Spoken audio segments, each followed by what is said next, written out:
Welcome to the daily update. Actually, this will be a daily brief. That will be the only video posted today between a change in my personal schedule and an update provided by Microsoft that took a very long time to apply to my computer. I'm just going to go ahead and hit the highlights in today's video. Not an awful lot has really changed. We continue to be down. We continue to be negative. We're going to start coming into the part of the week now where a lot of information is going to be hitting the markets. There's already been information that I'll go through here briefly, but we're going to have the PPI coming out in Wednesday's session. We're going to have the FOMC meeting minutes that will be released. Tomorrow's the biggie, that's CPI, and I'll look at preparing, depending on how the action is on Wednesday, I may prepare a full-length video, but I'll definitely be preparing one after Thursday's session because that is such an influential report. So let's go back and just talk about what happened. We are again talking about how things look for Wednesday, October 12th. Right at the open, we had a gap lower, not really surprising these days. We're still in a very heavily negative environment. And we gapped below S1 at 35.83. We're starting to get into the 35s now. And we went down to yesterday's S2, which was at 35.68, so that we were able to find some support right at about that level. Prices then rebounded up off of that, and it looked like things were going to get better after the initial weaker opening. We actually went positive there for a while, but we did not get up to R1 at 36.47. Prices then drifted down to the daily pivot at 36.18 before dropping again, and we went back down to the low that we set right after the open at 35.68. Then going into the close, we closed a little bit off of the lows, just a little bit of a bump up from that. We were down 0.65%, and volume is back to being above average now. The technicals are still negative across the board, but we're starting to become more oversold in the short term, and even some intermediate term charts are starting to look extreme negative. We're also dealing with support right now. We're dropping a little bit above the right on support levels, but sometimes that can happen. There's some other support levels right around where current prices are. Can we maintain that? Will the PPI give some support for prices to go higher? And then the biggie, will the CPI help with that as well? And there's a lot of geopolitical concerns. Things are stepping up even more with the Russia-Ukraine situation. There's some more problems developing in the UK and their whole financial situation there. I didn't run across any Fed speak, but that could happen at any time. So what are some comments that we can make? The S&P did set a new intraday low for the year, 52-week low at 35.6845. When I deal with my different levels, I just round them up or down. If it's 0.5 or higher, I round up. If it's under 0.5, I round lower. And then this is the thing that was coming out of the UK. The Bank of England, it had to step in again after the UK gilt, that's what they call their bonds, declined, and it gave back all the gains that they were seeing after they first announced this repurchasing, quantitative easing, in the UK markets. That was started on September 28th. What the Bank of England is going to do going forward, at least for the next few days, is they will buy index-linked gilts or bonds starting on October 11th, so today, and then it will go through October 14th. And this is the hope that more stability will come into the market, because things going crazy in England also has an influence on things going crazy in the US. We're kind of one big happy family right now.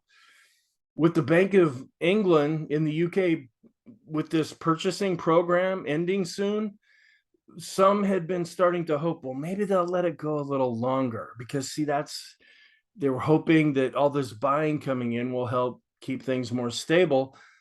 But then there's been more talk that maybe they won't extend this, and That really influenced the UK gilt market, which influenced the US bond market and stocks. And that's when we saw things really start to go down. And it wiped out all the rebound that we had in the session. That was pretty much taken away. Another thing that's not very positive is the IMF, the International Monetary Fund. They revised their 2022 forecast to 2.7, where it had been 2.9%. And they say the worst is yet to come. That's never a good thing to hear. China, they're back in the news again because they're imposing some new restrictions and lockdowns. They're still finding cases of COVID, and they're locking people down and putting more restrictions back on because of that. The S&P is really trying to hold on to this long-term support. And I have a couple of charts here because I'm not doing a full-length video that I will go through. We still have a lot of our yield curves remaining inverted. We're still showing extreme fear. The only economic report that came out was the NFIB Small Business Optimism Index, and it rose from 91.8 the last time to 92.1. Not a real influential report. Our trend is negative, and it's starting to get stronger. Since we're having more down days, the ADX is starting to turn back up, starting to move above the moving average, and we're above 20. Our bias is still negative because we had another down day, and then the last number of days have been negative, so our momentum remains negative as well.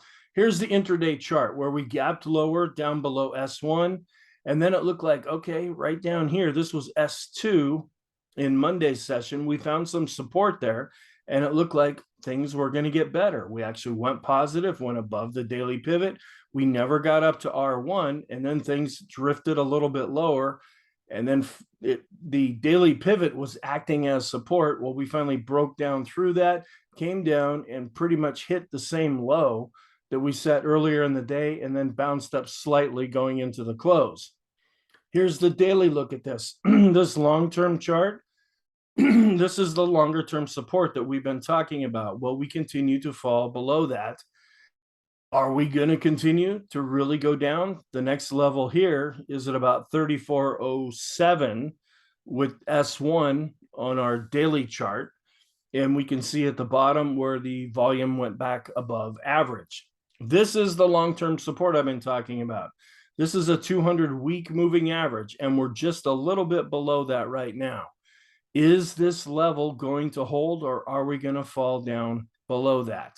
That's kind of where the tipping point is at on a longer term basis, which feeds into the intermediate and short term basis as well. So what's our outlook then? The technicals are negative and possibly heading back to oversold. As I mentioned, we have the MBA Mortgage Application Index that comes out every week. We have the PPI, that will be the big economic report being released. And then at 2 p.m. Eastern time, the FOMC meeting minutes will be coming out. So the markets will be reading through all that to try to find some secret meanings. We have all of our different geopolitical events. Russia, Ukraine coming back in a little stronger. Things happening in China. The stock market's fixated on inflation and interest rates. Oil actually dropped a little bit. Any Fed speak, well, we're going to get a lot of that with the meeting minutes. And then the things going on in the UK. So there's just a lot of headwinds right now. So our scenarios, we have to go with the down one because of all these different headwinds. Our technicals are negative, but it's hard to really be convicted to the downside right now because we're becoming oversold again. We can't go with the up scenario because everything's pointed down, but we may get some kind of a bounce from an oversold condition and off of support. Our scenarios are really just kind of lingering in the background right now. Some of them are generating new signals.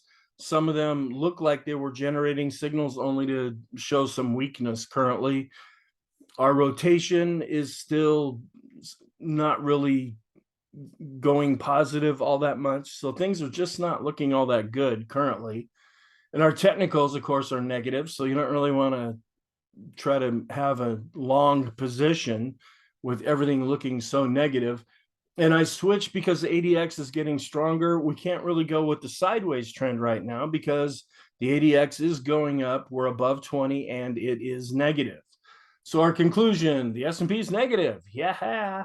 Short-term negative and possibly becoming oversold, as well as in the intermediate term, we're still negative in the long term. So thank you. I hope this brief video was helpful to you, and I'll talk to you in the next video.